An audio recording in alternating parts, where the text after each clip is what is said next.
مرة سورية الله أعلم. اللي بيبكر الإنسان درجة قاعدين طالع فيه. هذا هو. قريت ايش هذا؟ لازم ننزل لازم.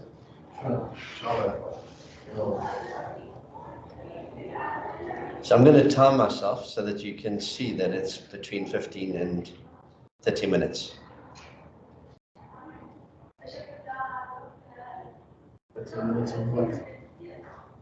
Are we going to do the same thing as you're doing for the presentation? Yeah, it's the same kind of pattern, yes. Why? Because that's the way the cookie comes. I like cookies. Good. Cookies are good. All right, so let us make a start. And wait, I'll wait until it's 2 minutes and then you can see exactly how long it's going to be.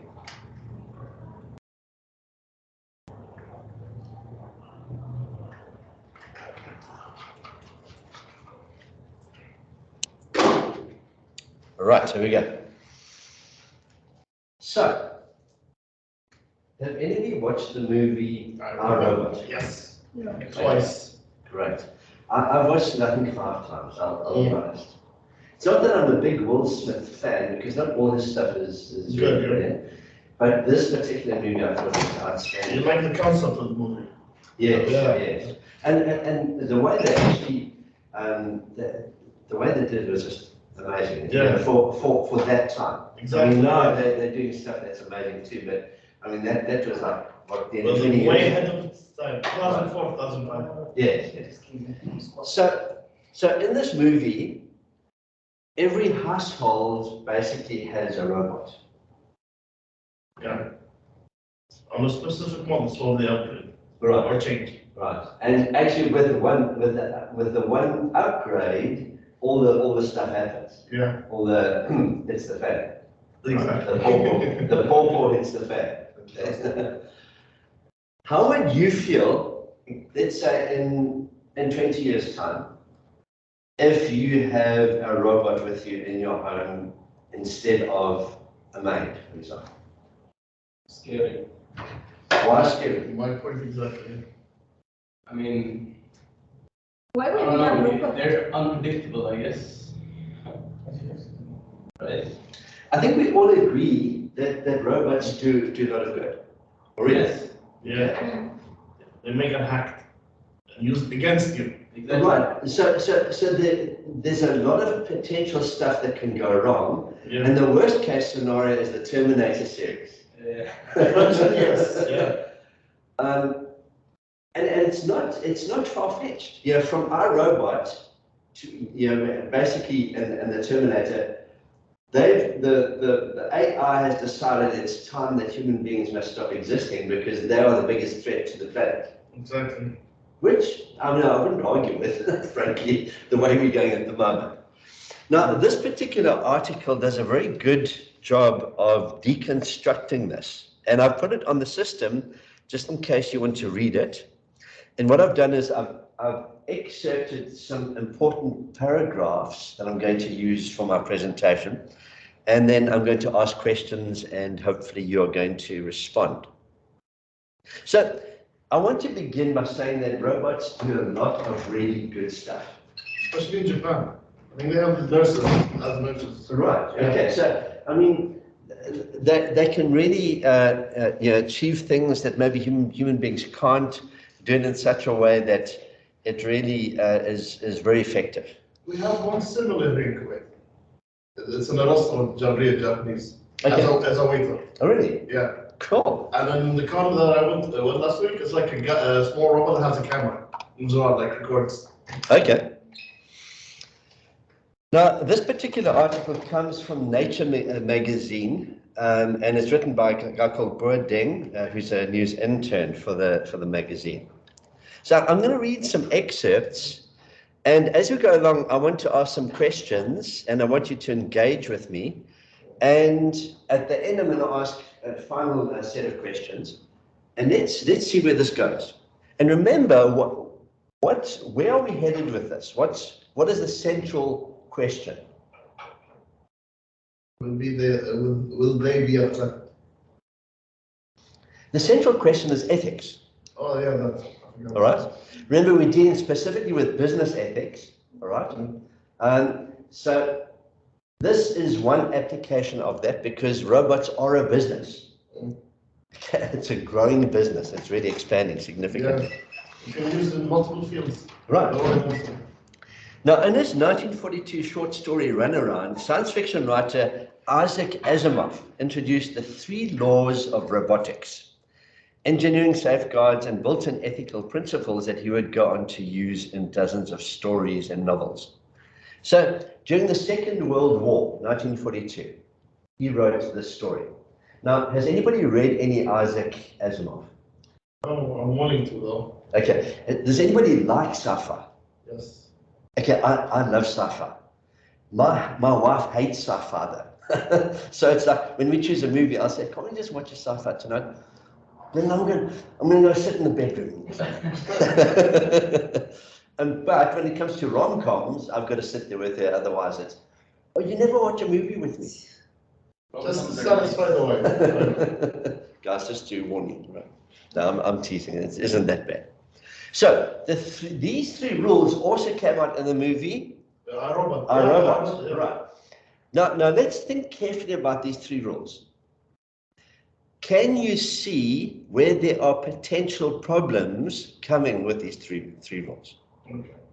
All right. You remove the easy thing. The recording button. Yeah. Can it be removed? Oh, Easy. perfect. Easy.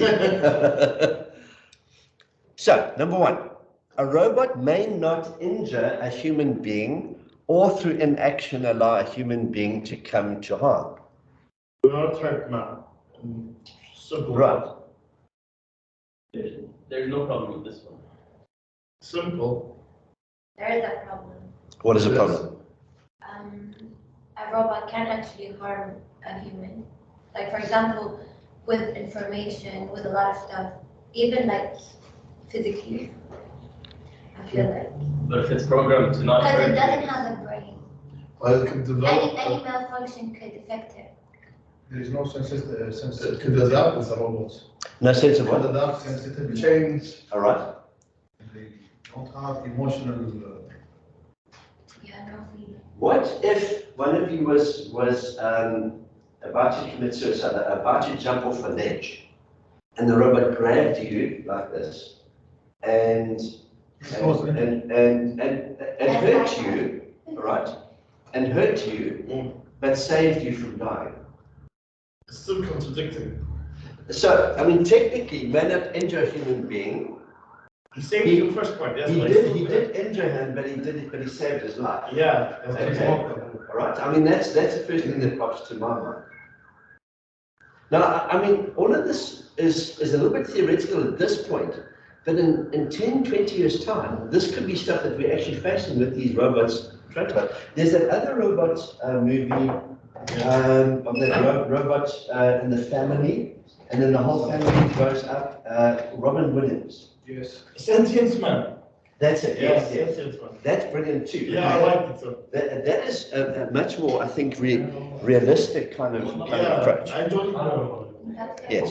Like, you know Rick and Morty? Hmm? An adult animation, Rick and Morty, yes. Can name them. Yeah, Rick and Morty, there's this episode where it's like, Rick is like a genius, basically. Okay. And he created something where he puts on a dog, and he makes the dog talks. Like, Imagine Terminator, but a dog.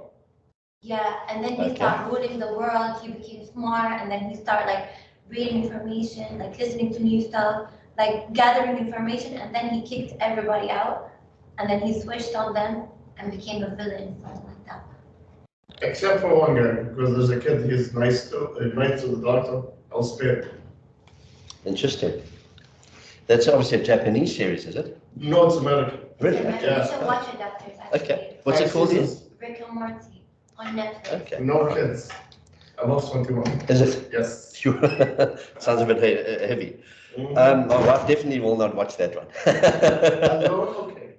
Alone, okay.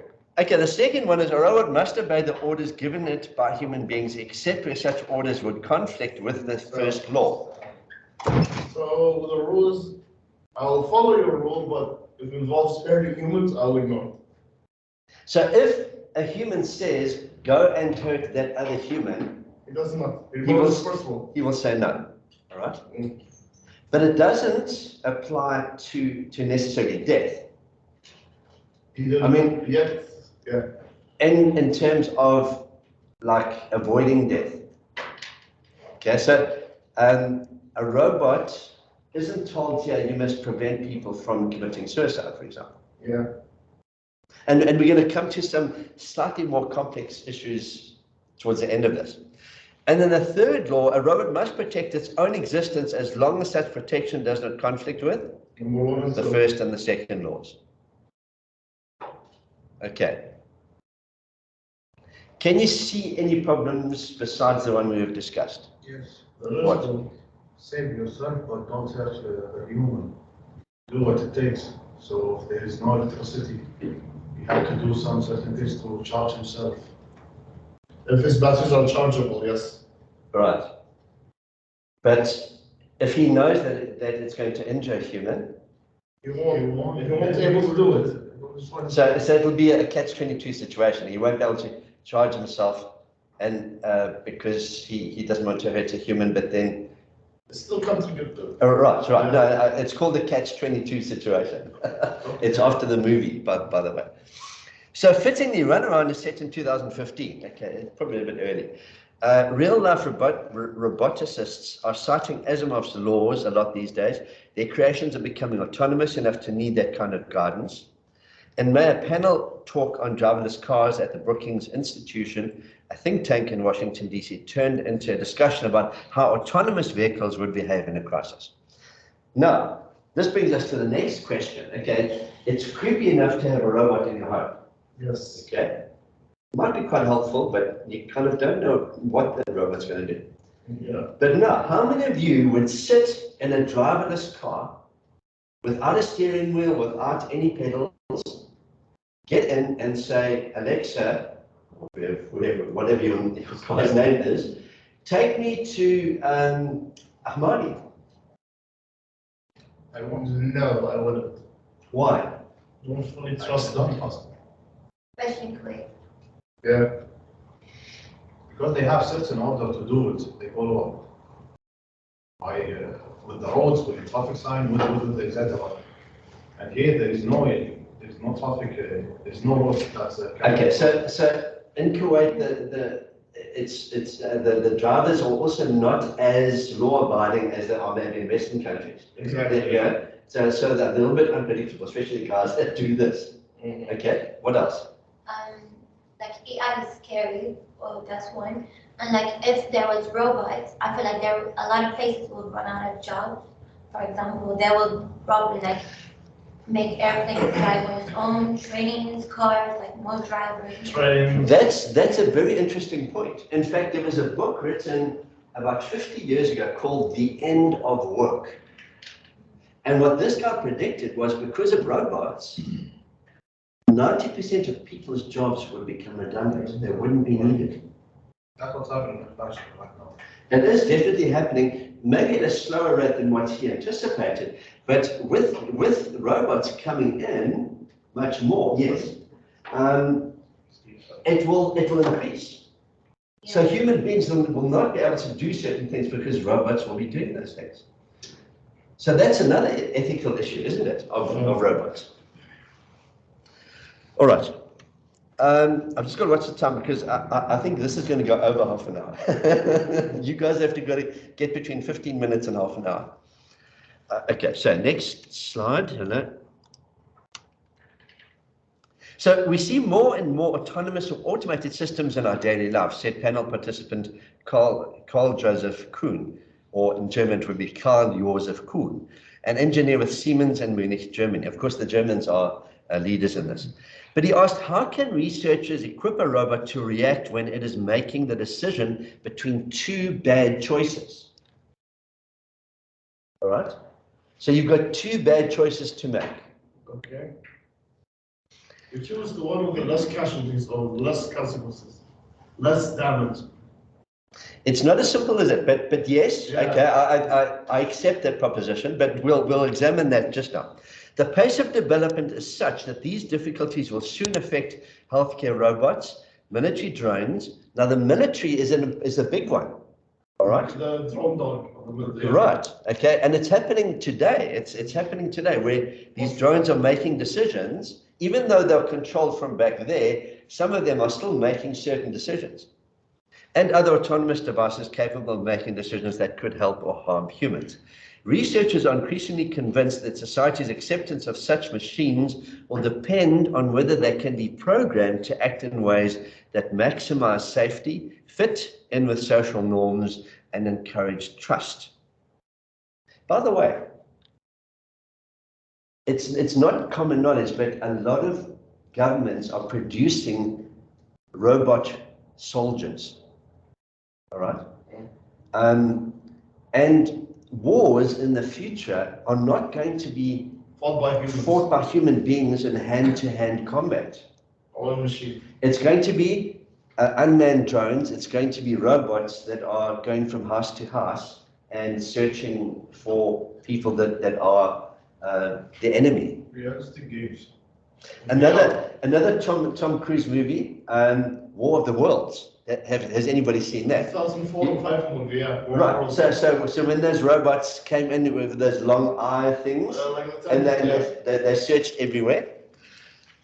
We need some serious progress to figure out what's relevant for artificial intelligence to reason successfully in ethical situations, says Marcelo Guarini, a philosopher at the University of Windsor in Canada. Now, computer scientists working on rigorously programmed machine ethics today favor code that uses logical statements. Right? If a statement is true, move forward. If it is false, do not move. Like those first 3 statements of ours. But logic isn't enough. Yeah.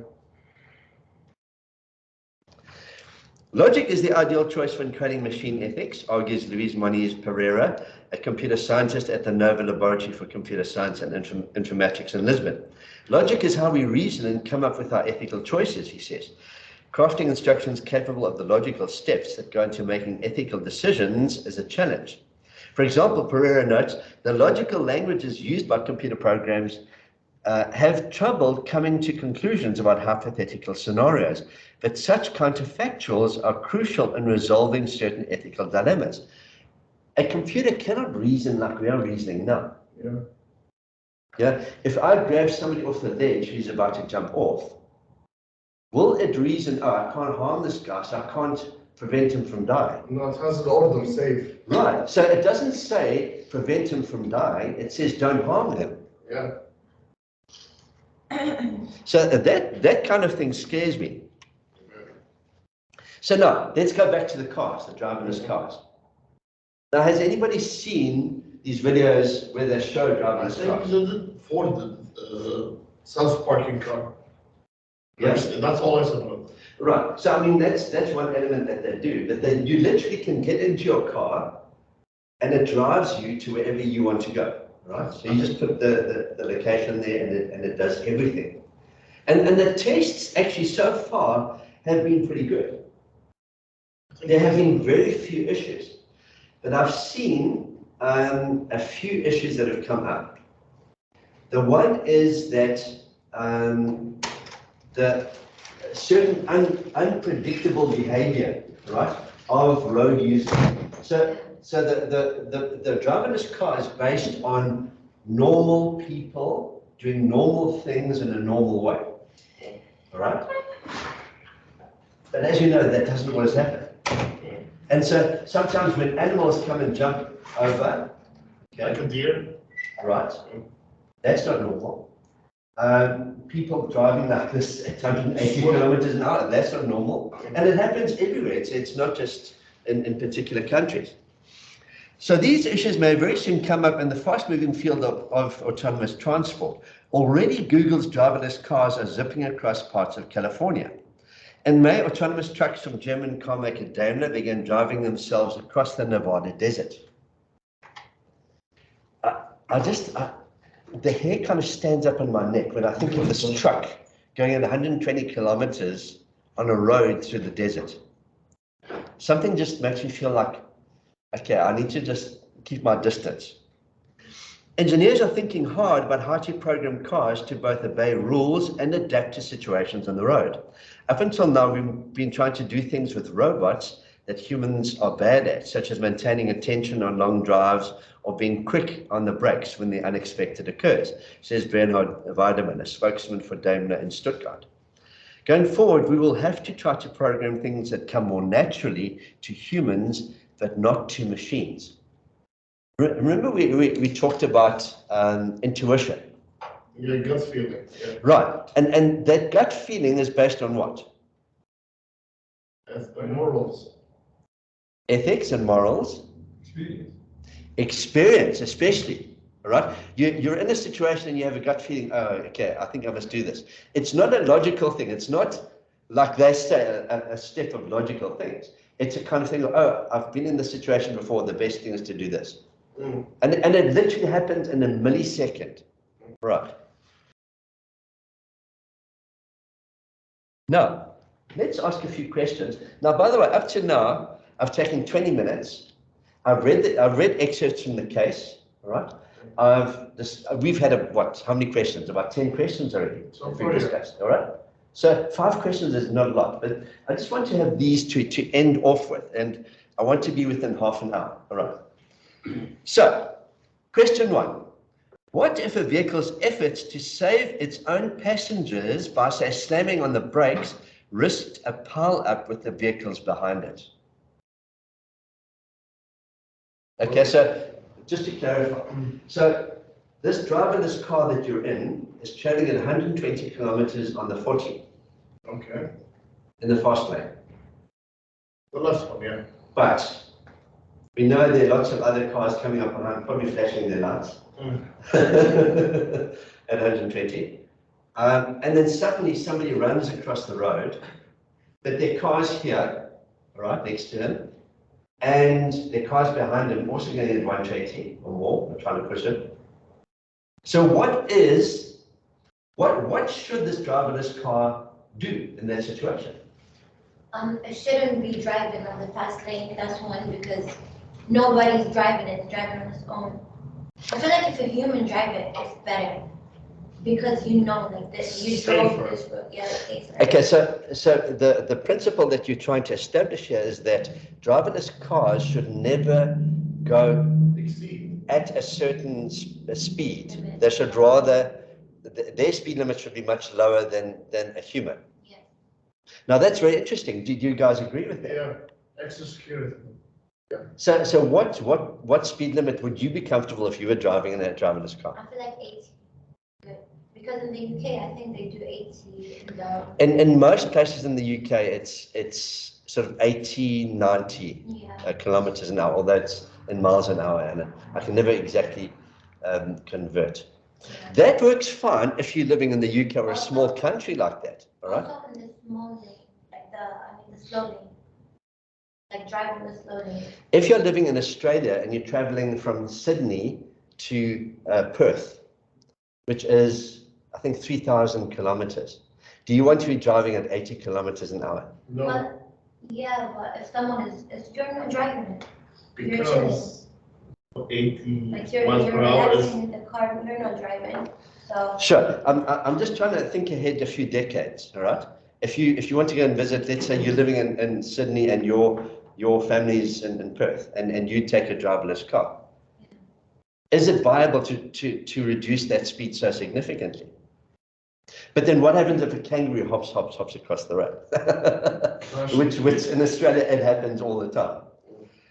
Okay, so this is an interesting scenario, isn't it? Well, Second one, what if an autonomous car swerved to avoid a child that risked hitting someone else nearby? So same kind of scenario, all right? But let's say you're driving at 80, which is still quite fast. Child runs across the road, but there are pedestrians on this side and pedestrians on that side. I have a question. Like, if the automatic car like literally runs over someone and they die, who's gonna take the blame? This is another ethical question. And this is something that the laws have not yet decided.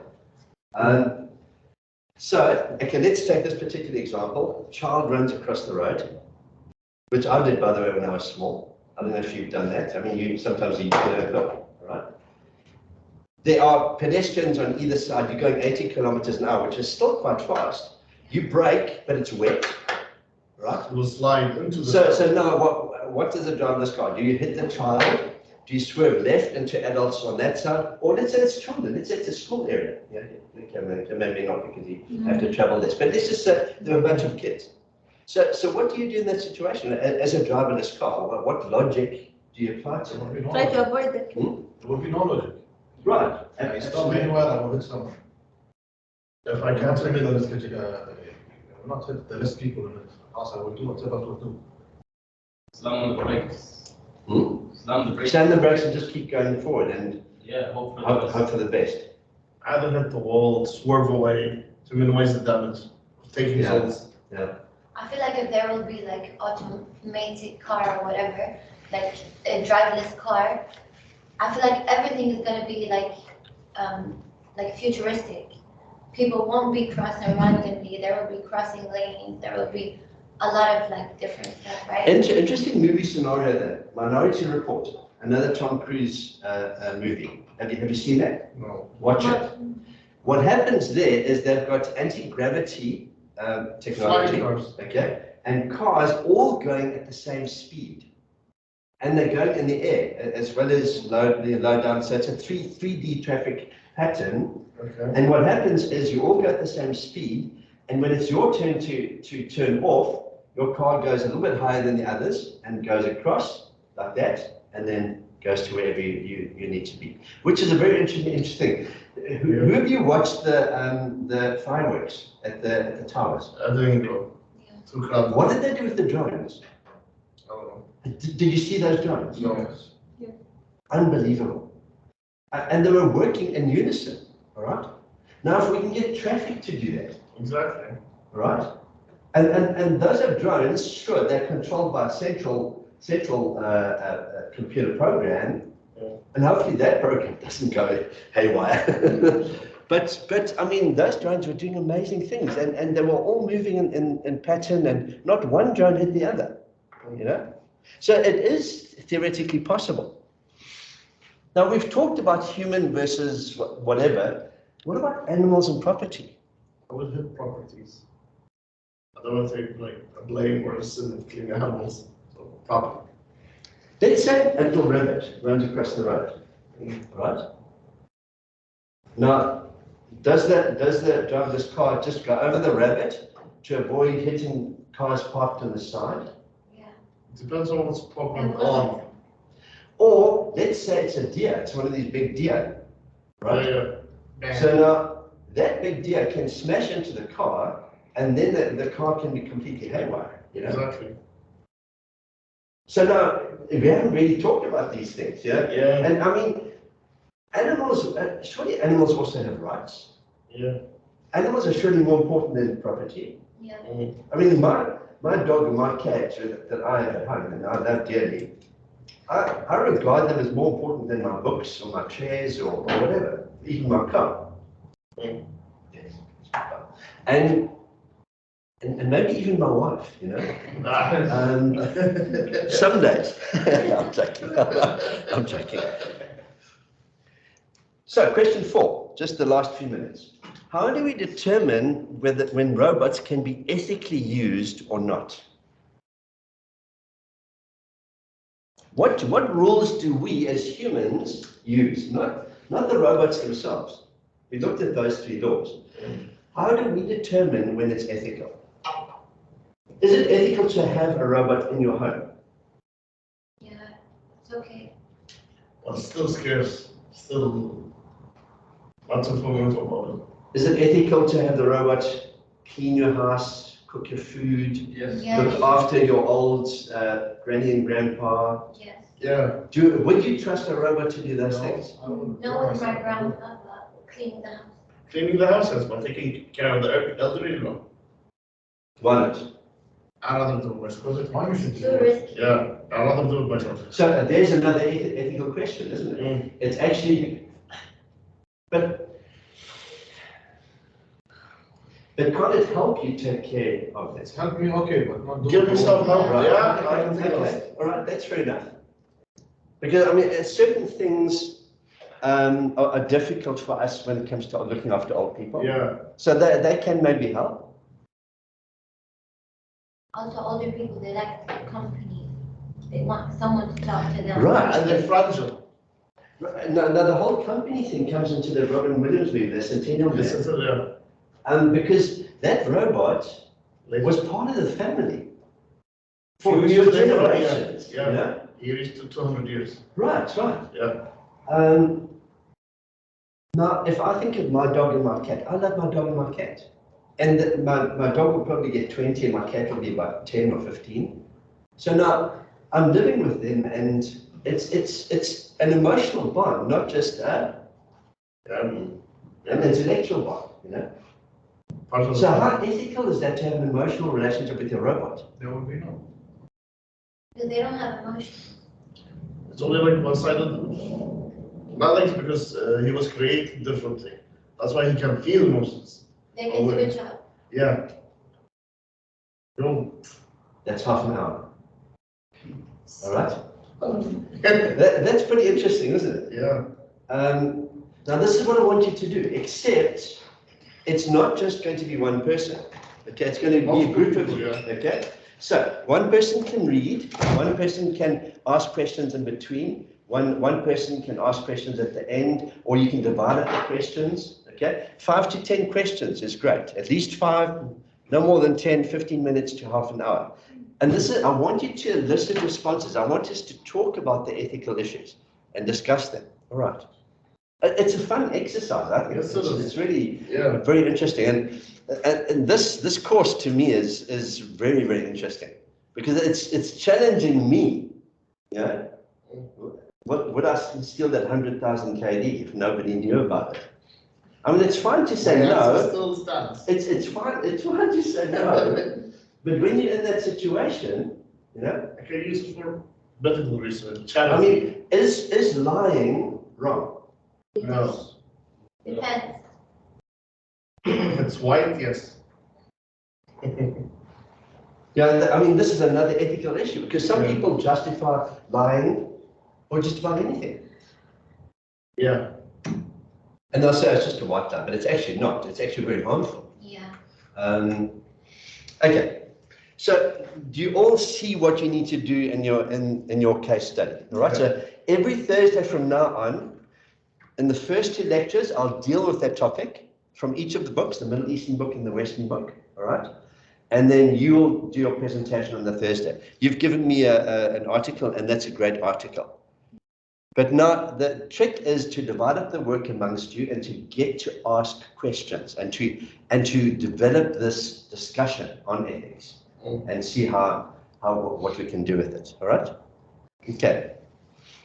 Excellent.